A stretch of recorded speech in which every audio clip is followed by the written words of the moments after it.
Okay, hey, Mike McGroarty here from mikesbackyardnursery.com and Mike's Backyard Nursery on YouTube. If you've been following along this spring, this area over here behind me, you'll saw like last fall, I pulled up all the plastic and I put down new plastic.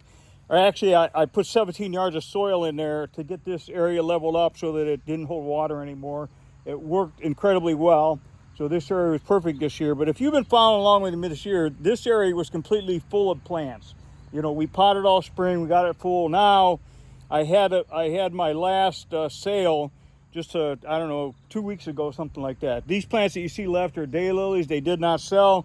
So as soon as I'm done with this video, they're on their way to the compost pile. But just to give you an idea, that area was completely full of plants. This area over here, this is in front of the garage door. That area was completely full of plants. And well, we'll walk around the perennial bed because I'm gonna shoot another little video here because I got a brainstorm.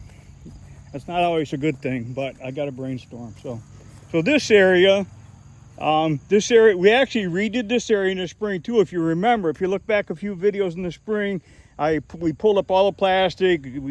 I put drainage down the middle here. And then it settled out a little bit, so I had a couple of duck ponds.